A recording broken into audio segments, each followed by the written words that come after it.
Hello friends, आपका स्वागत है हमारे चैनल यूपीएससी ट्रेनर टीवीसी में। आज हम देखने वाले हैं how to make notes for polity.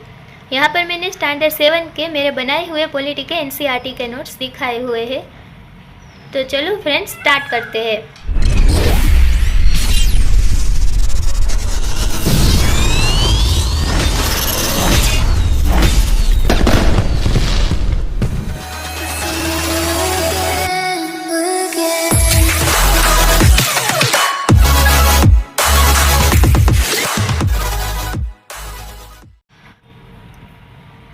आप देख सकते हैं फ्रेंड्स, यहाँ पर पॉलिटी का चैप्टर नंबर 1 है समानता।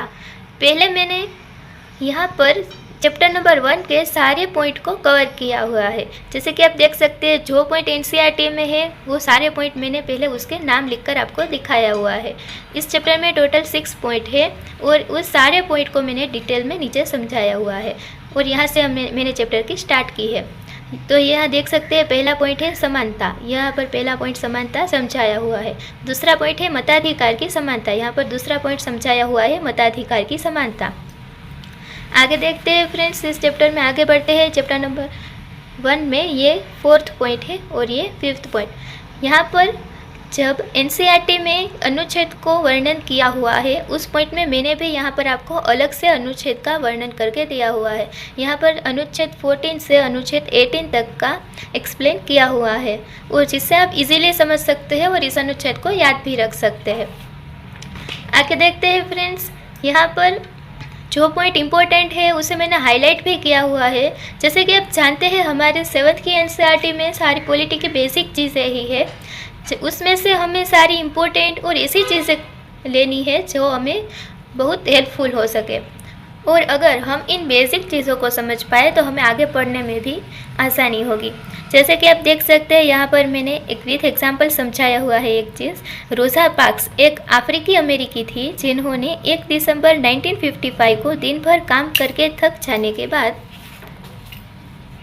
बस में एक सीट गोरे को देने से इनकार कर दिया, जिसकी वजह से एक विशाल आंदोलन प्रारंभ हुआ जो नागरिक अधिकार आंदोलन कहलाया।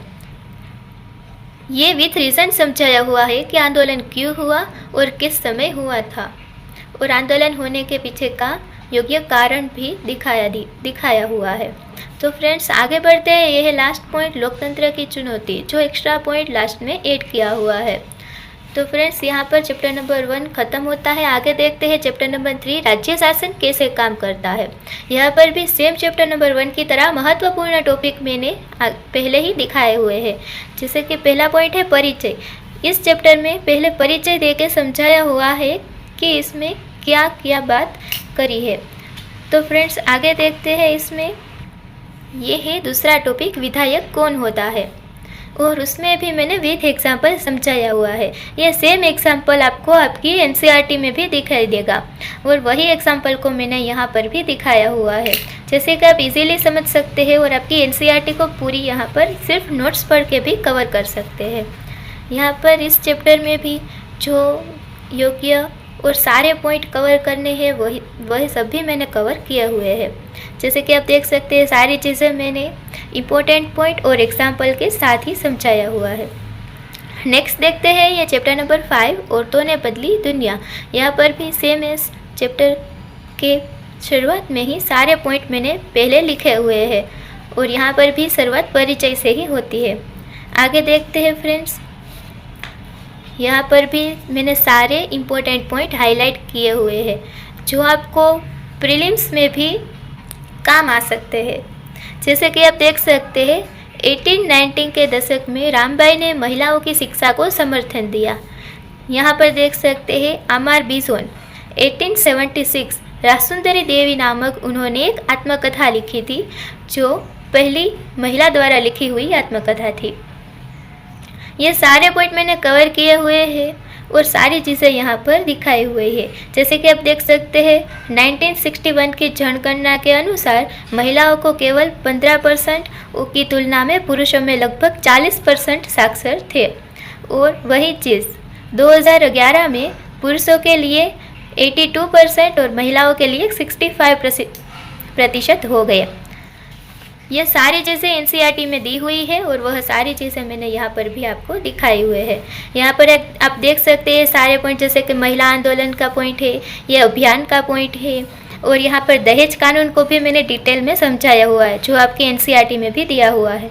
और वह यहाँ पर मैंने इजी वे में समझाया हुआ है, जिससे आप इजीली समझ सकते हैं कि एनसीईआरटी में क्या कहना चाहते हैं। जैसे कि हम आप आगे देखते हैं, यह है चैप्टर नंबर 7, हमारे आसपास के बाजार।